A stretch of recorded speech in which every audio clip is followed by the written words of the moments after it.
Hello दोस्तों, नमस्कार।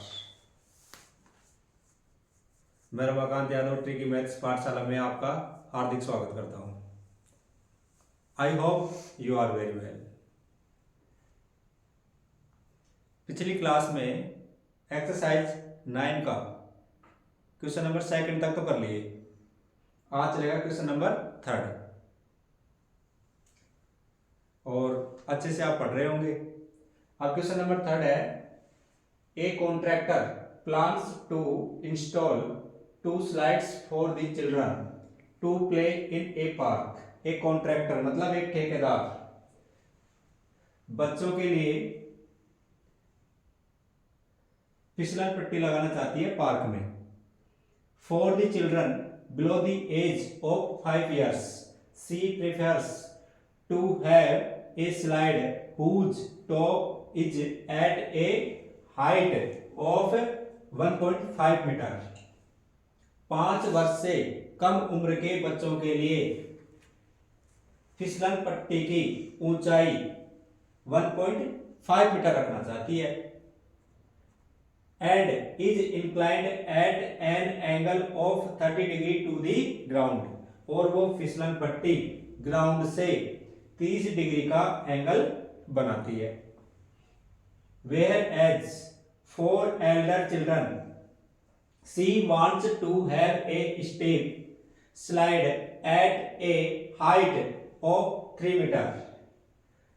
और बड़े बच्चों के लिए वह फिसलन पट्टी की ऊंचाई 3 मीटर रखना चाहती है and inclined at an angle of 60 degree to the ground. और फिसलन पट्टी की भूमि से एंगल कितने डिग्री का बनेगा? 60 डिग्री का।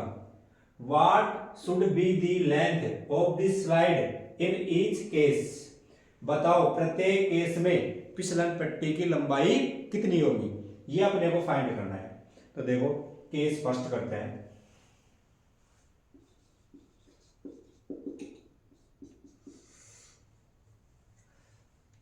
इसको मैं रफ कर देता हूं इस क्वेश्चन को और फिर ऊपर से कर देता हूं, ठीक है? ये समझा दिया। अब देखो इसको रफ करता हूं।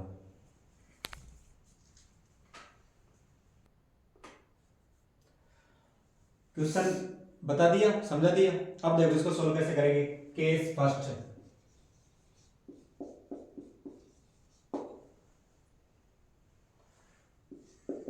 फॉर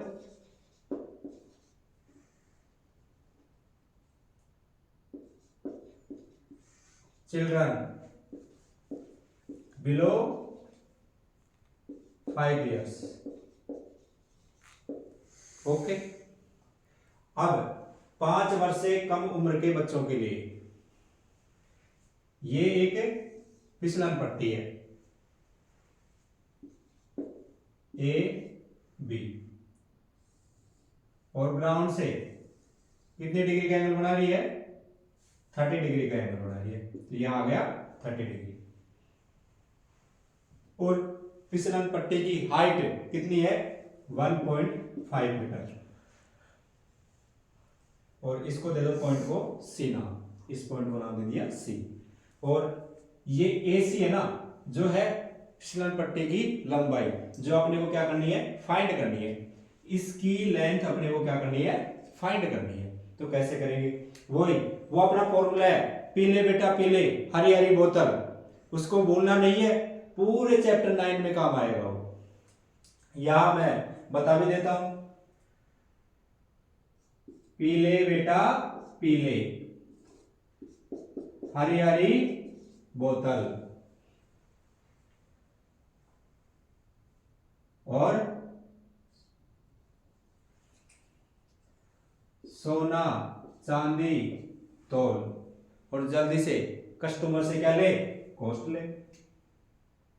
कस्टमर से कॉस्ट ले।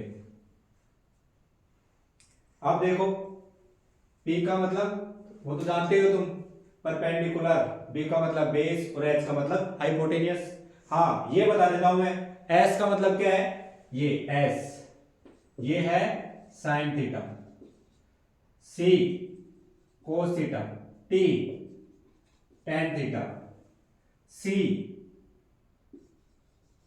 Cosec theta, S sec theta, C cot theta.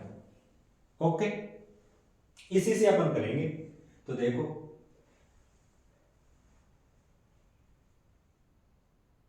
Late AC is the slide. Okay, अब स्लाइड की हाइट 1.5 है और ये AC स्लाइड की लेंथ है।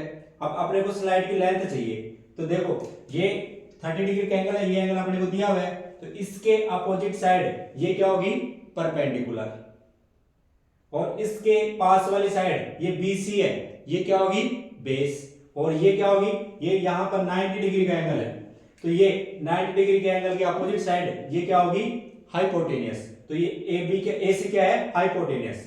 अब देखो ये तो H है और ये क्या है, परपेंडिकुलर है, P है, तो H और P कहां आ रहा है इसमें, P और H साइन में आ रहा है और कोसेक में आ रहा है, तो ये दोनों से ही हो सकता है, साइन थीटा के फॉर्मूले से भी हो सकता है और कोसेक थीटा के फॉर्मूले से भी हो सकता है। कोई से भी एक फॉर्मूले से आप इसको कर सकते हो, जैसे मैं इसको करता हूं साइन थीटा के फॉर्मूले से।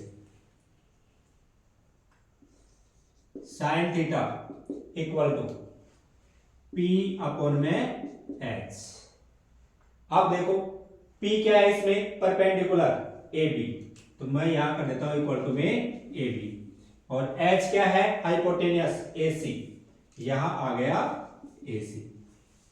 साइन थीटा की वैल्यू क्या है, 30 डिग्री, तो यहां आ गया 30 डिग्री इक्वल टू, अब देखो AB की वैल्यू क्या है, 1.5 मीटर, तो यहां AB की जगह आ गया 1.5 अपॉन में AC की वैल्यू क्या करनी है अपने को, फाइंड करनी है, तो ये AC ऐसे कैसे आ गया।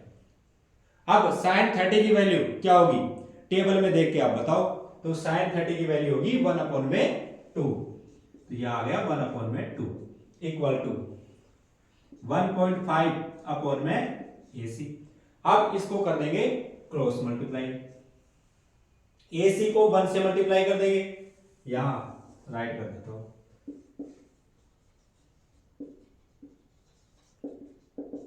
क्रॉस मल्टीप्लाइंग AC को किससे मल्टीप्लाई कर देंगे, 1 से, तो AC को 1 से मल्टीप्लाई करेंगे तो AC आ जाएगा, और 1.5 को किससे मल्टीप्लाई कर देंगे, 2 से, तो इक्वल टू में 1.5 मल्टीप्लाई 2, 1.5 को 2 से मल्टीप्लाई करेंगे तो आ गया 3, तो AC इक्वल टू आ गया 3 मीटर। ये ही क्या करना था, इसमें फाइंड करना था, तो ये AC की मतलब स्लाइड हाइट की लेंथ कितनी आ गई, 3 मीटर। अब case second,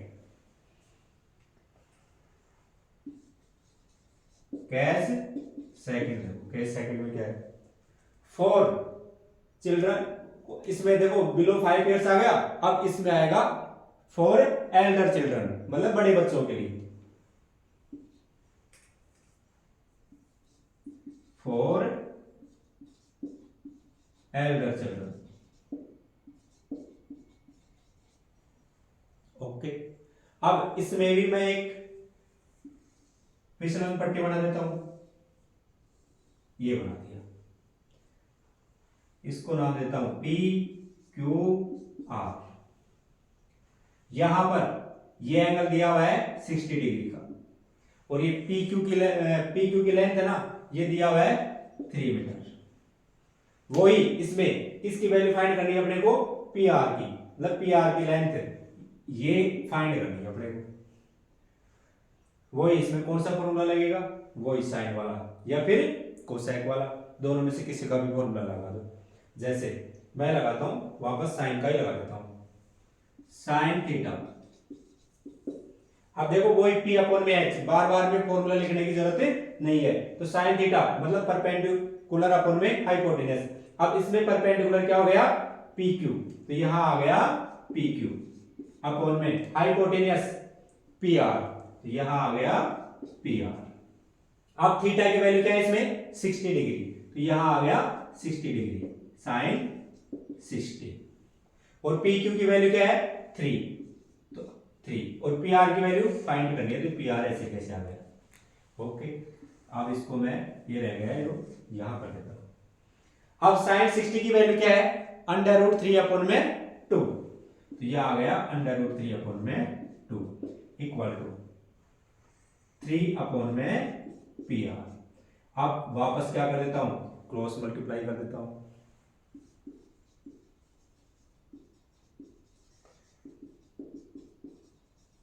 cross multiply, P R को किससे मल्टीप्लाई करता हूं, अंडर रूट 3 से, तो P R multiply under root 3 equal to 3 को किससे मल्टीप्लाई करता हूं, 6 से, तो 3 मल्टीप्लाई 2, सॉरी 3 को 2 से मल्टीप्लाई करता हूं। अब 3 को 2 से मल्टीप्लाई करूंगा तो क्या आ जाएगा, 6। अब ये अंडर रूट 3 है जो पी आर के मल्टीप्लाई में है, तो इक्वल की साइड में जाएगी तो डिवाइड में, तो P R equal to 3 multiply 2 6 upon में अंडर रूट 3।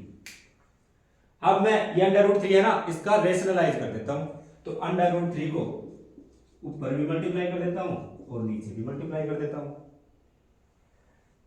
तो देखो ये आ गया 6 अंडर रूट 3 और अंडर रूट 3 को अंडर रूट 3 से मल्टीप्लाई करता हूं तो 3 आ गया। आप देखो ये 3 1 जा 3, 3 2 जा 6, दोनों कट रहे हैं, तो 3 1 जा 3, 3 2 जा 6, ये आ गया 2 अंडर रूट 3 मीटर।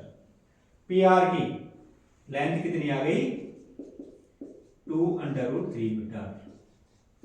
यही क्या करना था अपने को, फाइंड करना था, तो लिख देना नीचे, therefore the height, therefore the length of the slides are, इसमें कितनी आई थी 3 metre and 2 under root 3 metre respectively. Okay, ये क्वेश्चन नंबर 3 कंप्लीट हो गया। अब चलेगा क्वेश्चन नंबर 4। इससे पहले इसका आप स्क्रीनशॉट ले सकते हो। ओके, क्वेश्चन नंबर 4 देखो, इसमें क्या कह रहा है, the angle of elevation of the top of a tower from a point on the ground which is 30 metre away from the foot of the tower is 30 degree. इसमें यह कह रहा है भूमि के एक बिंदु से टावर के, वो भूमि का एक बिंदु है ना, वो जो भी मान रहे हैं वो टावर के पाद बिंदु से 30 मीटर की दूरी पर है, और वो पॉइंट है जो टावर के शिखर से उन्नयन कोण कितने डिग्री का बना रहा है, 30 डिग्री का बना रहा है। तो find the height of the tower, तो टावर की हाइट क्या करनी है अपने को, फाइंड करनी है। तो देखो कैसे करते हैं सॉल्यूशन। पहले तो अपन एक टावर बनाते हैं, जैसे ये बना दिया मैं एक टावर। अब टावर के शिखर को, ये शिखर है ना, इसको पॉइंट ए नाम देता हूं, और ये पाद बिंदु है इसको दे देता हूं बी, ठीक है। और यहां से कोई पॉइंट सी है, पॉइंट सी से पॉइंट ए के बीच में शिखर का उन्नयन कोण कितने डिग्री का बन रहा है, 30 डिग्री का। और ये पॉइंट सी है जो पॉइंट बी से कितनी दूरी पर है, 30 मीटर, तो यहां आ गया 30 मीटर। ओके, अब अपने को क्या चाहिए, टावर की हाइट चाहिए। क्या चाहिए, टावर की हाइट चाहिए। अब देखो, जब कोई भी एंगल अपने को पता है, उसके अपोजिट साइड्स क्या हो जाती है, परपेंडिकुलर। तो ये ए बी क्या हो गई, परपेंडिकुलर, और एंगल के पास वाली साइड है वो क्या होती है, बेस, और यहां पर कितने डिग्री का एंगल बनेगा, 90 डिग्री का। तो इसके अपोजिट साइड्स, ये AC है, ये क्या होगी, हाइपोटेनियस, ठीक है। अब अपने को देखो BC की वैल्यू तो पता है, और AB की वैल्यू क्या करनी है, अपने को फाइंड करनी है, ठीक है।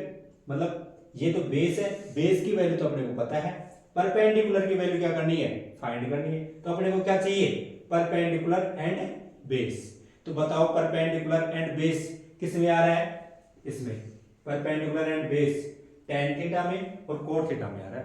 तो इसको करने के लिए या तो tan थीटा वाला फॉर्मूला लगा देंगे या फिर cot थीटा वाला फॉर्मूला लगा देंगे, कोई से भी एक फॉर्मूले से ये सोल्व हो जाएगा। तो मैं लगा देता हूं tan थीटा का फॉर्मूला,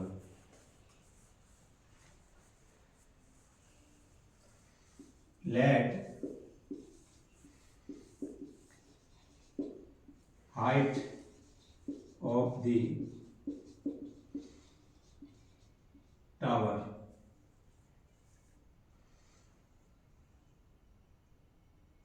बी ए बी। ठीक है, देखो आप कैसे करेंगे। टेन थीटा का फॉर्मूला क्या होता है? परपेंडिकुलर अपॉन में बेस। तो ये आ गया परपेंडिकुलर अपॉन में बेस। तो अब इसमें बताओ परपेंडिकुलर क्या है? A B. तो यहां आ गया ए बी एंड बेस क्या है इसमें? बीसी। तो नीचे आ गया बीसी। थीटा की वैल्यू क्या है? 30 डिग्री। तो थीटा की जगह 30 डिग्री पुट कर दूंगा। तो ये आ गया tan 30 equal to A B की वैल्यू नहीं पता अपने को, इसकी वैल्यू क्या करनी है अपने को? फाइंड करनी है। तो ए बी को ऐसे के ऐसे रहने देते हैं और बीसी की वैल्यू क्या है? 30 मीटर। तो यहां मैं 30 पुट कर देता हूं। अब tan 30 की वैल्यू क्या होगी बताओ? tan 30 की वैल्यू होगी 1 अपॉन में √3। तो यहां आ गया 1 अपॉन में √3 equal to A B upon में 30। अब क्या कर देते हैं? इनका क्रॉस मल्टीप्लाई कर देते हैं।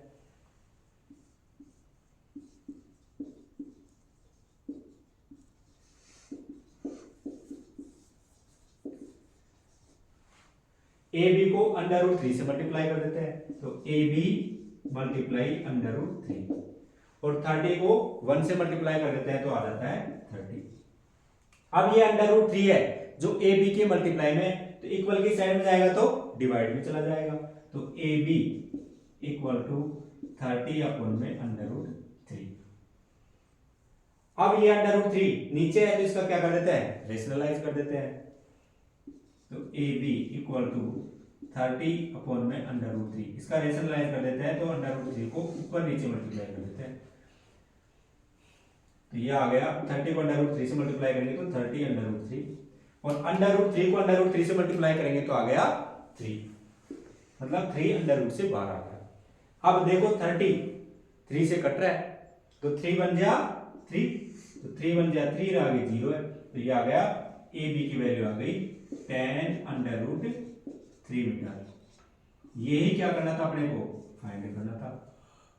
तो लिख देना therefore the height of the tower, therefore the height of the tower is tan √3 metre. Okay, ये क्वेश्चन नंबर 4 कंप्लीट हो गया। अब आगे चलेगा क्वेश्चन नंबर 5। तो इससे पहले इसका आप स्क्रीनशॉट ले सकते हो। ओके, अब चलेगा क्वेश्चन नंबर 5। एक काइट, काइट का नाम सुनते बचपन में आपने, अभी तो आपका बचपन चल ही रहा होगा, आपने खूब पतंग उड़ाई होगी और उड़ाई भी है। और अभी थोड़ी देर बाद में देखो मकर संक्रांति का दिन आ रहा है तो उसमें खूब पतंग उड़ाओगे आप। अब कभी आपने सोचा है जैसे अपन पतंग उड़ाते हैं, पतंग उड़ाते उड़ाते किसी बिंदु से बांध देते हैं तो उस पर, और वो बहुत ऊंचाई पर जा रही है तो वहां से कितने डिग्री का एंगल बन रहा है, कितनी ऊंचाई पर है, और अगर धागे की अपने को लंबाई पता है और वो कितने डिग्री का एंगल बन रहा है वो पता लग जाए तो अपन वो जो पतंग है ना उसकी ऊंचाई भी पता लगा सकते हैं। समझ गए? तो देखो उसी से रिलेटेड ये क्वेश्चन है। A kite is flying at a height of 60 metre above the ground। एक पतंग है जो ग्राउंड से 60 मीटर की ऊंचाई पर उड़ रही है। The string attached to the kite temporarily tied to a point on the ground। पतंग की जो डोरी है ना उसको अस्थायी रूप से ग्राउंड के किसी बिंदु पर उसको क्या करते हैं? बांध देते हैं। ठीक है, तो the inclination of the string with the ground is 60 degree. तो वो जो धागा है ना जो कितने डिग्री का एंगल बना रहा है वहां से 60 डिग्री का एंगल बना रहा है। Find the length of the string, तो बताओ धागे की लंबाई क्या होगी।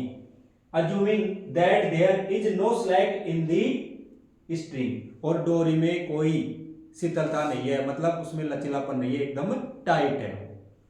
ठीक है, तो अपन देखो पहले क्या करते हैं, एक पतंग बना लेते हैं। चलो ये मैं पतंग बना लिया, मेरे को अच्छे से बनाना नहीं आता है लेकिन देख लेना, ये पतंग बन गया तुम्हारा, ठीक है। अब ये पतंग बन गया तो ये ग्राउंड से, ज्यादा ले लिया थोड़ा, ये ग्राउंड से कितने मीटर ऊंचाई पर है, कितने मीटर दे रखा है इसमें, 60 मीटर दे रखा है, तो ये हो गया 60 मीटर। और ये है धागा, ये क्या है, धागा है, और इसको इस पॉइंट पर बांध देते हैं। तो यहां कितने डिग्री का एंगल बन रहा है, 60 डिग्री का। अब अपने को देखो, ये पॉइंट है ना, इसको मान लेते हैं अपन ए और इसको मान लेते हैं बी, और जहां पॉइंट से उसको बांधे ना उसको मान लेते हैं सी, ठीक है। तो ये पतंग ना, पतंग की हाइट कितनी होगी, 60 मीटर, और ये पॉइंट सी है, यहां से यहां तक ए तक, ये क्या है, पतंग की डोरी है। अब इसकी लेंथ अपने को फाइंड करनी है, इसकी हाइट दे रखी है और इसकी वैल्यू अपने को क्या करनी है, फाइंड करनी है। तो देखो ये एंगल है, एंगल के अपोजिट साइड ये क्या होगी, परपेंडिकुलर होगी, तो ये तो हो गई परपेंडिकुलर, ठीक है। यहां पर कितने डिग्री का एंगल बनेगा, 90 डिग्री का, तो इसके अपोजिट साइड ये क्या हो गई, हाइपोटेनियस, और जो बाकी बच गई थर्ड साइड ये क्या हो गई, बेस। लेकिन अपने को बेस तो चाहिए नहीं, अब इसमें देखो परपेंडिकुलर की वैल्यू पता है और इसकी वैल्यू अपने को पता लगानी है, तो ये तो हो गया परपेंडिकुलर और ये हो गया हाइपोटेनियस। अब परपेंडिकुलर और हाइपोटेनियस किसमें काम आ रहे हैं, साइन में, तो इसको अपन साइन थीटा के फॉर्मूले से भी कर सकते हैं और कोसेक थीटा के फॉर्मूले से भी कर सकते हैं। तो मैं लेता हूं साइन थीटा का formula, sine theta, sine theta equal to क्या होगा फॉर्मूला, P अपॉन में H। अब P परपेंडिकुलर क्या है, AB, एंड हाइपोटेनियस क्या है, AC, तो यहां आ गया AC। साइन थीटा की वैल्यू क्या है, 60 डिग्री, तो यहां आ गया 60 डिग्री इक्वल टू AB की वैल्यू 60 अपॉन में AC की वैल्यू अपने को फाइंड करनी है, तो यहां आ गया AC। साइन 60 की वैल्यू टेबल से अपने को पता लगा लेनी है, टेबल याद हो जानी चाहिए, 2-3 बार अगर आप टेबल बनाएंगे तो ऑटोमेटिक और क्वेश्चन करेंगे तो टेबल की वैल्यू है साइन 60, साइन 30, जो भी है साइन 90, कोस 90, सबकी वैल्यू ऑटोमेटिक याद हो जाएगी। जैसे साइन 60 की वैल्यू होती है √3 अपॉन में 2, तो यहां √3 अपॉन में 2 इक्वल टू 60 अपॉन में AC। अब क्या कर देते हैं, क्रॉस मल्टीप्लाई कर देते हैं, क्रॉस मल्टीप्लाई, बिल्कुल इजी है, एक जैसे क्वेश्चन है। चैप्टर 9 को पढ़ने में आनंद आ रहा होगा, इसको अपने रियल लाइफ से जोड़ के देखना। जैसे अपन एक पतंग उड़ा रहे हैं और पतंग बहुत ऊंची जा रही है, उसकी हाइट इतनी है, तो बताओ धागे की लंबाई कितनी होगी। जैसे अपन धागे की लंबाई पहले नाप लेते हैं, फिर उसको उड़ाते हैं, और वो कितने डिग्री का एंगल है, तो अब वो कितनी ऊंचाई पर होगा तो वो निकाल सकते हैं अपन। क्रॉस मल्टीप्लाई कर देते हैं, तो AC को किससे मल्टीप्लाई करते हैं, √3 से, तो AC मल्टीप्लाई √3, और 60 को किससे मल्टीप्लाई कर देते हैं, 2 से, तो 60 मल्टीप्लाई 2। अब ये √3 है, जो AC के मल्टीप्लाई में इक्वल की साइड में जाएगा तो डिवाइड में चला जाएगा, तो AC equal to 60 multiply 2 upon में √3। अब ये √3 है, इसका कर देते हैं अपन रेशनलाइज, क्योंकि नीचे है, तो करो √3 अपॉन में √3, √3 को ऊपर नीचे मल्टीप्लाई कर देते हैं। अब 60 मल्टीप्लाई 2 क्या हो गया, 120 √3, और √3 को √3 से मल्टीप्लाई करेंगे तो क्या जाएगा, 3 है जो √ से बाहर आ जाएगा। अब देखो 123 से कट रहा है, मतलब 123 से डिवाइड हो रहा है, तो 3 से डिवाइड कर देते हैं, 3 1 जा 3, 3 4 जा 12, और लास्ट में 0 है, तो ये आ गया 40 √3 मीटर। 40√3 मीटर आ गया। तो ये AC की वैल्यू आ गई, AC इक्वल टू 40√3 मीटर। ये वैल्यू अपने को क्या करनी थी, फाइंड करनी थी। तो लिख देना therefore the length of the string is 40√3 metre. यहां मैं राइट कर देता हूं,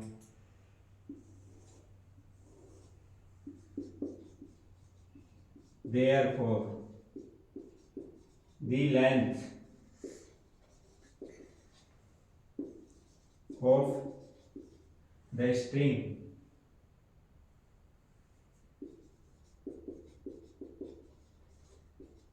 is 40√3 मीटर। ओके, ये क्वेश्चन नंबर 5 कंप्लीट हो गया।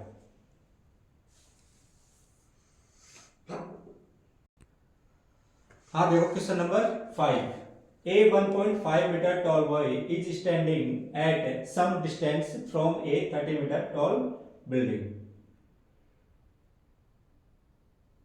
एक 1.5 मीटर लंबा लड़का बिल्डिंग से बिल्डिंग की ऊंचाई है ना, तो 30 मीटर है, 30 मीटर ऊंचाई बिल्डिंग से कुछ दूरी पर खड़ा हुआ है। The angle of elevation from his eyes to the top of the building increase from 30 degree to 60 degree as he walks towards the building। जब वह लड़का बिल्डिंग की ओर चलता है तो पहले उसका जब खड़ा हुआ था ना, तो उसका एंगल था 30 डिग्री, उसकी आंखों से बिल्डिंग की ऊंचाई मतलब ऊपरी सिरे को देख रहा था। तब उसकी ओर चलता है तो अगर बिल्डिंग के ऊपरी सिरे को देखता है तो 30 डिग्री से 60 डिग्री हो जाता है। कहने का मतलब ये है, जब वो कुछ दूरी पर खड़ा हुआ था बच्चा लड़का, अब वो बिल्डिंग की ऊपरी सिरे को देखते हुए बिल्डिंग की तरफ चलता है तो उसके आंखों से उन्नयन कोण है जो 30 डिग्री से 60 डिग्री हो जाता है। तो find the distance he walked towards the building. तो बताओ वो बिल्डिंग की तरफ कितनी दूरी चला, ये क्या करना है अपने को, फाइंड करना है। तो देखो एक तरफ तो लड़का बनाते हैं अपन, तो एक तरफ बनाते हैं बिल्डिंग। ओके, देखो कैसे बनाते हैं।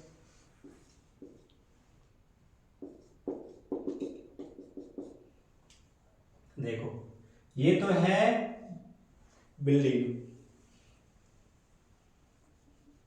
ये क्या है, बिल्डिंग। ओके, और कुछ दूरी पर ये लड़का खड़ा हुआ है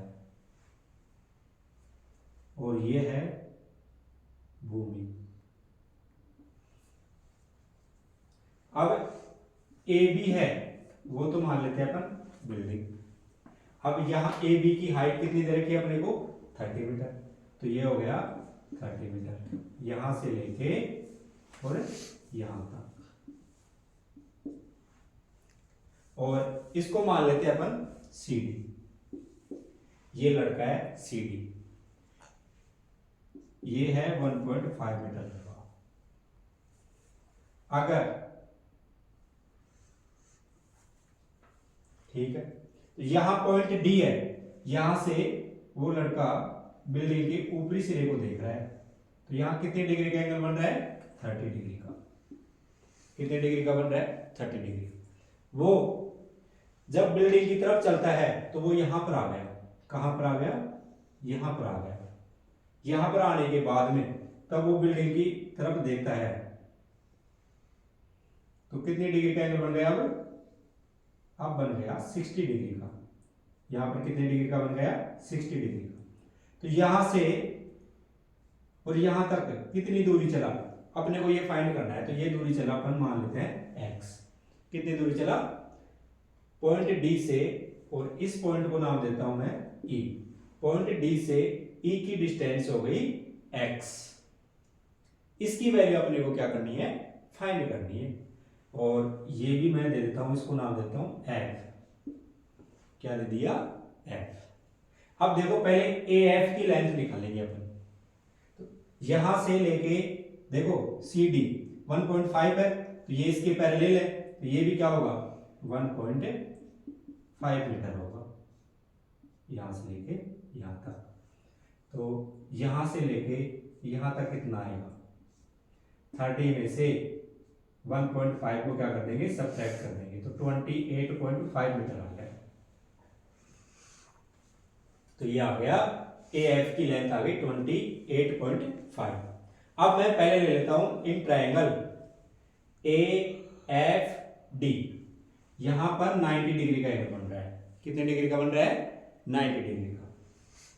अब देखो इन ट्रायंगल AFD, अब AFD में अपने को किसकी लेंथ निकालनी है, FD की लेंथ निकालनी है। किसकी, FD की। और AF की लेंथ पहले से पता है अपने को कितनी है, 28.5 मीटर।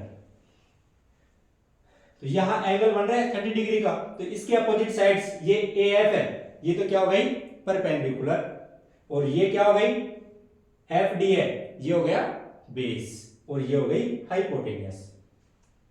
तो देखो अब अपने को इसकी वैल्यू फाइंड करनी है, और इसकी वैल्यू अपने को दिया हुआ है। तो ये तो हो गया परपेंडिकुलर और ये हो गया बेस। तो अब उसमें देखो परपेंडिकुलर और बेस कहां आ रहे हैं, यहां पर आ रहे हैं। तो ऊपर है tan थीटा और नीचे है cot थीटा। तो इसको tan थीटा के फॉर्मूले से भी कर सकते हैं और cot थीटा के फॉर्मूले से भी कर सकते हैं, दोनों में से किसी भी फॉर्मूले से कर सकते हैं। तो मैं ले लेता हूं tan थीटा का फॉर्मूला। tan थीटा का फॉर्मूला होता है परपेंडिकुलर अपॉन में बेस। अब देखो परपेंडिकुलर क्या है, इसमें परपेंडिकुलर है AF इक्वल टू AF और बेस FD अपॉन में FD। tan थीटा की वैल्यू क्या है 30 डिग्री, तो यहां आ जाएगा tan 30 डिग्री। अब AF की वैल्यू 28.5, तो यहां आ गया 28.5 अपॉन में FD की वैल्यू क्या करनी है अपने को, फाइंड करनी है। ओके, अब इसको मैं यहां कर देता हूं। अब tan 30 की वैल्यू क्या होती है बताओ,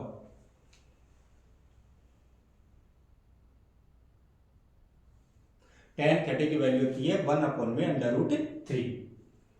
तो यहां आ गया 1 अपॉन में √3 इक्वल टू 28.5 अपॉन में FD।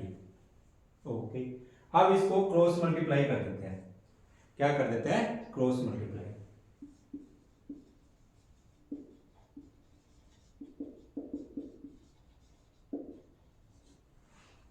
FD को 1 से मल्टीप्लाई कर देते हैं, तो यह आ गया FD, और 28.5 को √3 से मल्टीप्लाई कर देते हैं, तो इक्वल टू में आ गया 28.5 √3। ये तो आ गई FD की लेंथ। ऐसे ही अब अपन EF की वैल्यू फाइंड कर लेंगे। अब EF की वैल्यू फाइंड करने के लिए कौन सा ट्रायंगल लेते हैं, AFE लेते हैं। कौन सा, AFE। In triangle AFE। अब वही इसकी वैल्यू पता है, अब इसकी वैल्यू क्या करनी है, फाइंड करनी है। तो वही tan का फॉर्मूला आएगा इसमें, लेकिन एंगल की वैल्यू क्या आ जाएगी इसमें, 60 डिग्री आ जाएगी। तो tan 60 equal to perpendicular upon में बेस, परपेंडिकुलर क्या है इसमें, AF, तो ये आ गया AF, और बेस क्या है FE, तो यहां आ गया FE। ओके, अब tan 60 की वैल्यू क्या होती है, √3। तो tan 60 की जगह क्या आ जाएगा, √3 इक्वल टू AF कितना है 28.5, तो AF की जगह आ जाएगा 28.5 अपॉन में FE की वैल्यू कितनी है, ये अपने को फाइंड करनी है। तो FE ऐसे कैसे आ जाएगा, अब यहां नीचे जाए 1 भी मान लो, कोई फर्क नहीं पड़ेगा, क्योंकि √3 अपॉन में 1 √3 होता है। अब इसका वापस क्रॉस मल्टीप्लाई कर देते हैं। FE को किससे मल्टीप्लाई करते हैं, √3 से, इक्वल टू 28.5 को 1 से मल्टीप्लाई कर देते हैं 28.5। अब ये √3 है जो FE के मल्टीप्लाई में है, तो मल्टीप्लाई में √3 इक्वल के साइड में जाएगा तो डिवाइड में चला जाएगा। तो F E equal to 28.5 upon में √3। ओके, अब मैं बाकी का यहां बच रहा है यहां कर देता हूं। एफ ई की वैल्यू भी आ गई अपने पास और एफ डी की वैल्यू भी आ गई। अपने को किसकी चाहिए? डी ई की वैल्यू चाहिए। तो डी ई की वैल्यू कैसे फाइंड करेंगे?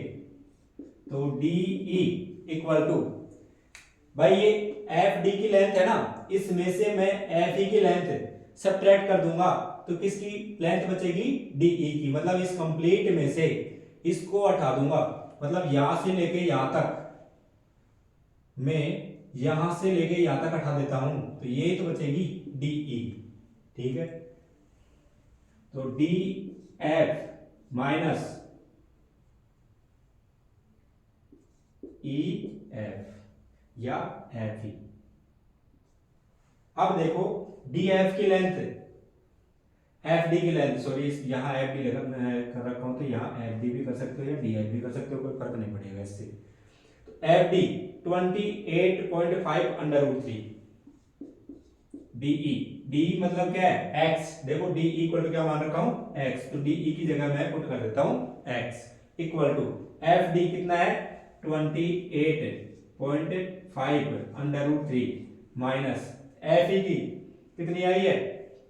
28.5 अपॉन में √3, 28.5 अपॉन में √3। अब यहां मैं एलसीएम ले लेता हूं √3। तो √3 को 28.5 √3 से मल्टीप्लाई करूंगा तो ये √3 मल्टीप्लाई √3 क्या हो जाएगा? 3 हो जाएगा। तो 3 को 28.5 से मल्टीप्लाई करूंगा तो 3 5 जा 15, 15 का 5 कैरी 1, 3 8 जा 24 प्लस 1 फिर 25, तो 25 का 5 कैरी 2 और 3 2 जा 6, 6 प्लस 2 8। यहां पॉइंट लग रहा है 1 डिजिट से पहले, तो 1 डिजिट से पहले क्या लगा दिया? पॉइंट लगा दिया। बीच में माइनस है, माइनस लगा दिया। अब देखो √3 को इस √3 से डिवाइड करते हैं तो क्या आएगा? 1, और 1 को 28.5 से मल्टीप्लाई करेंगे तो 28.5 आ जाएगा। अब इनको आपस में सब्ट्रैक्ट करते हैं तो क्या आएगा? 5 में से 5 गया तो 0, तो अब ये 5 में से 8 जाएगा नहीं तो एक बोरो ले लेंगे इधर, मतलब 1 उधार ले लेंगे तो ये क्या बन जाएगा? 15, 15 में से 8 गया तो क्या बचेगा? 7, तो ये आ गया 7। ये क्या बच गया? 7, 7 में से 2 गया तो 5, 57 अपॉन में √3 मीटर। अगर इसको और चेंज करना चाहो तो 57 अपॉन में √3 है तो इसका रेशनलाइज कर दो √3 अपॉन में √3, तो ये आ गया 57 √3 और √3 को √3 से मल्टीप्लाई करेंगे तो 3 आ गया। अब देखो 3 कट रहा है, ये 57 3 से कट रहा है तो 3 बन जा 3, 3 बन जा 3, 5 में से 3 गया तो 2 और 2 के आगे क्या लगा देंगे? 7, तो 27, 3 9 जा 27, ये आ गया 19 √3 मीटर। यहां राइट कर देता हूं x equal to 19 √3 metre. Okay, ये आ गई इसकी लेंथ x की। यही अपने को क्या करना था? फाइंड करना था। तो therefore the distance, therefore the distance he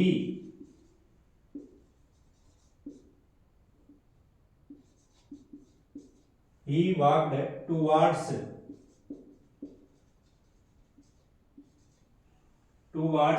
the building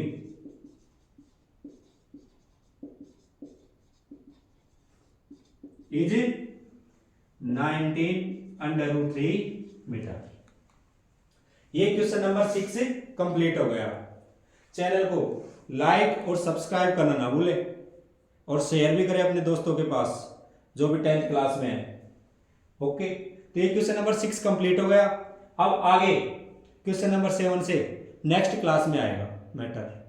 okay, मैं आशा करता हूं कि यहाँ क्वेश्चन नंबर 6 तक आपको समझ में आ गया होगा अच्छी तरीके से। ओके, और धीरे धीरे इसको आराम से पढ़ते रहो और समझते रहो। ओके।